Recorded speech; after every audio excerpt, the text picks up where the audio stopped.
আল্লামা সাইদি তুমি মরণি শহীদ হয়েছ তুমি এটাই জানি।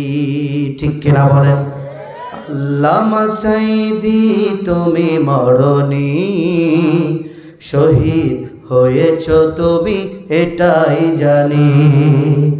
কারাগারে কাটালে 13টি বছর, বাতিল কেঁপেছে তোমায় দেখে থর থর। ঠিক কিনা বলেন? তুমি যে ছিলে মোদের নয়ন মনি শহীদ হয়েছ তুমি এটাই জানি।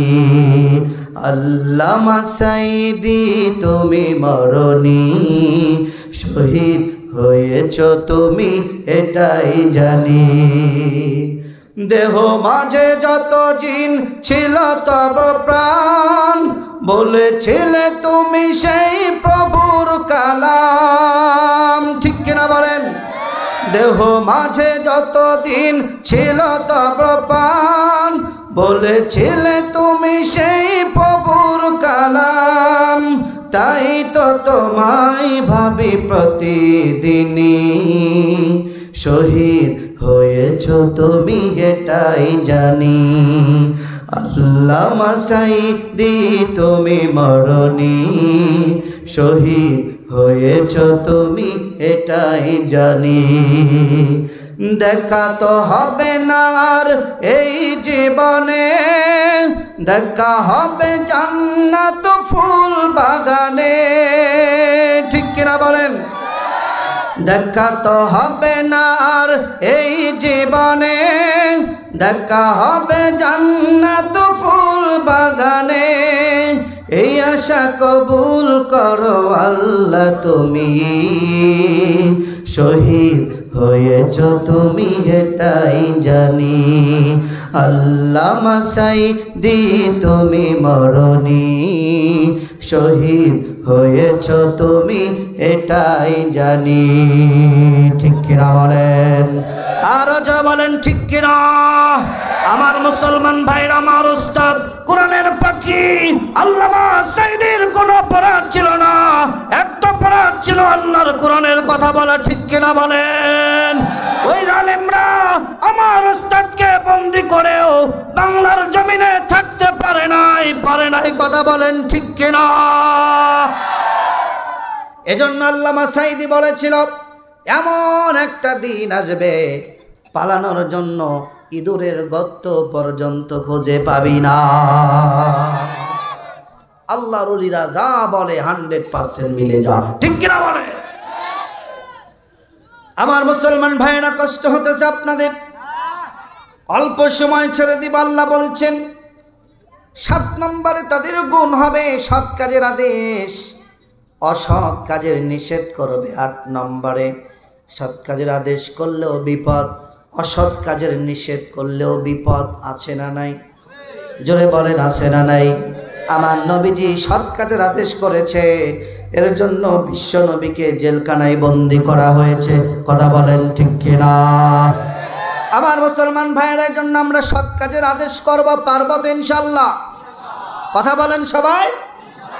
সর্বপ্রথম আমার সন্তানকে আদেশ করব, ছেলেরে নামাজ পড়ো, রোজা রাখো, হজ করো, ইসলামী আন্দোলনের পথে বেরিয়ে যাও। ঠিক কিনা? আমার মেয়েকে বলবো, মেয়েরে তুমি পর্দা করো। আমার স্ত্রীকে বলবো, স্ত্রী তুমি পর্দা করো। বর্তমান সময়ের নারীরা কোরআন মানে ওয়াজ শুনে, কিন্তু পর্দা করার কথা বললে পর্দা করতে চায় না। ওয়াজ শুনে দেখেন স্টেজ ভরে যায়, এমন মহিলা হয়, কিন্তু পর্দা কথা বললে দেখবেন মানতে চায় না। আছে না নাই? স্বামীর খেদমতের কথা বলবেন, তা করবে না। আছে কিনা এরকম? এরকম মা বোনরা যারা আছে, তবে আজকে বর্তমান সময়ের মা বোনরা কিন্তু অনেকে অ্যাক্টিভ। ঠিক কিনা বলেন? শুধু মনে করেছেন আপনারাই ইসলামের জন্য কাজ করেন না, নারীরাও কাজ করে। কথা বলেন। কত নারী দেখেন নাই যে কোরআন থাকার কারণে তাদেরকেও গ্রেফতার করা হয়েছে। কোরআন পেয়েছে তাদের কাছে, বলছে জিহাদি বই পাওয়া গেছে। এজন্য আমার মা বোনরা আপনাদের কাছে বলছি, আপনারা পর্দা করবেন, স্বামীর খেদমত করবেন, রমজানে রোজা রাখবেন। আমার প্রিয় মা বোনরা, আল্লাহ রাসূল বলছেন মৃত্যুর পরে জান্নাতের যেই সমস্ত 8টি জান্নাতের দরজা, 8টি জান্নাতের দরজা দিয়া, যে কোনো দরজা দিয়া আল্লাহ রাব্বুল আলামিন আপনাদের জন্য জান্নাতের দরজাগুলো ওপেন করে দিবে। নামাজ পড়তে হবে, রোজা রাখতে হবে, স্বামীর খেদমত করতে হবে, ঠিক কিনা বলেন? আর তৃতীয় চতুর্থ হচ্ছে পর্দা করতে হবে। এই 4টা কাজ যদি মা বোনরা করে, 8টি জান্নাতের যে কোনো দরজা দিয়ে তারা জান্নাতে যাবে। তাহলে 7 নম্বরে সৎ কাজের আদেশ করব, 8 নম্বরে অসৎ কাজের নিষেধ করব। আমরা অন্যায় করব না, নিজেরাও করব না, আমার সামনে অন্যায় হলে অন্যায় করতেও দিব না, ঠিক কিনা বলেন? প্রতিবাদ করব যতটুকু আমার শক্তি আছে, অন্যায় নিজেও করব না, অন্যায় করতেও দেব না। 9 নম্বরে আল্লাহ রাব্বুল আলামিনের যত সীমা রেখা আছে, ইসলামের যত নিয়ম নীতি আছে, এই প্রত্যেকটা নিয়ম নীতি, প্রত্যেকটা সীমা রেখাকে হেফাজত করতে হবে। আরেকটা বর্ণনায় তাফসীর কারকরা বলতেছে, যারা মুসলিম দেশের পাহারাদার হয়ে যায়, ওই পাহারাদার যারা হবে তারা আল্লাহ রাব্বুল আলামিনের ওই দেশটাকে, ওই মুসলিম ভূখণ্ডকে যারা পাহারা দিবে, ওই সমস্ত ব্যক্তিরাও হলো মুমিন।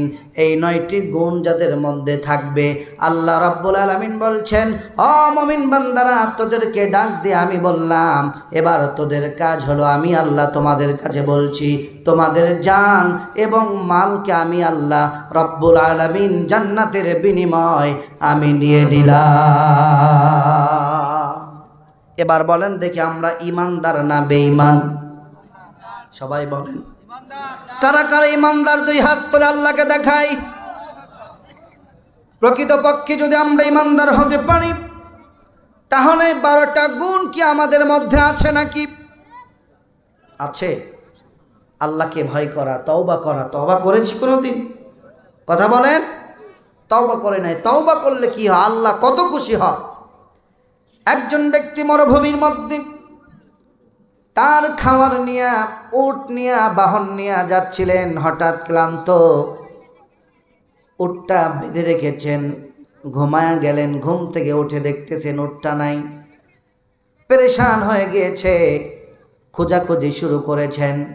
এমন একটি পর্যায়ে হঠাৎ করে তার খাওয়ার উট নিয়ে যখন সামনে হাজির হয়ে গেল, উটটি পাওয়ার পরে ওই লোকটি আল্লাহকে ডাক দিয়ে বলতেছেন, ওগো আল্লাহ,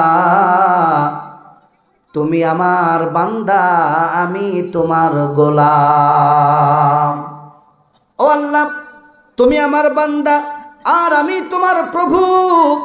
এই কথাটা লোকটি ডাক দিয়ে বলতেছে, এমনি এমনি বলে নাই।